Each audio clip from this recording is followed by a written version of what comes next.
IPS అధికారి PV Sunil కుమార్పై వచ్చిన ఆరోపణలపై విచారణ చేపట్టాలని ఏపీ ప్రభుత్వ ప్రధాన కార్యదర్శిని కేంద్ర హోంశాఖ ఆదేశించింది. ఇటీవల సునీల్ కుమార్పై పలు ఆరోపణలు చేస్తూ న్యాయవాది గోడుపాటి లక్ష్మీనారాయణ కేంద్ర హోంశాఖకు లేఖ రాశారు.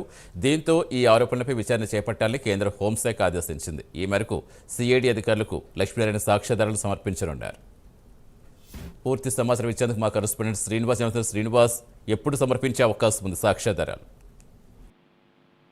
సతీష్, ఏదైతే సిఐడి మాజీ చీఫ్ ఐపీఎస్ అధికారి సునీల్ కుమార్ పైన కూడా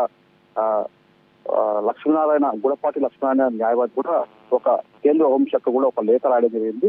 ఆ లేఖలో ఆయన సునీల్ కుమార్ పైన పలు ఆరోపణలు చేస్తూ కూడా ఆయన కేంద్ర హోంశాఖకు లేఖ రాయడం జరిగింది. దీనిపైన కూడా కేంద్ర హోంశాఖ స్పందించింది. కేంద్ర హోంశాఖ ఏదైతే మాజీ సిఐడి చీఫ్ ఐపీఎస్ అధికారి సునీల్ కుమార్ పైన ఏదైతే ఆరోపణలు వచ్చాయో దాని మీద కూడా పూర్తిగా విచారణ దర్యాప్తు చేపట్టాలని చెప్పేసి కూడా కేంద్ర హోంశాఖ రాష్ట్ర ప్రభుత్వానికి ఆదేశాలు జారీ చేసింది.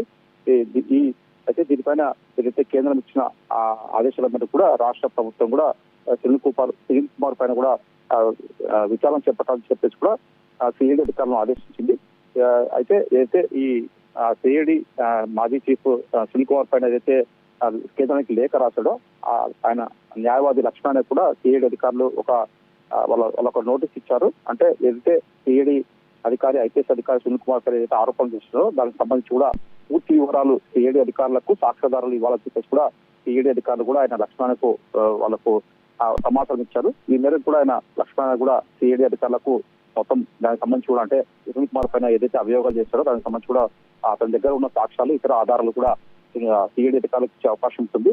ఈ రోజు సిఐడి కార్యాలయానికి వచ్చి హాజరయ్యి ఆ వివరాలన్నీ ఇవ్వాలని చెప్పేసి కోరడం జరిగింది. మరి ఈ రోజు సాయంత్రంలో కూడా ఆయన న్యాయవాది లక్ష్మీనారాయణ సిఐడి అధికారులకు ఆ సమాచారం ఇచ్చే అవకాశం ఉంటుంది. Satish. Right, thank you Srinivas.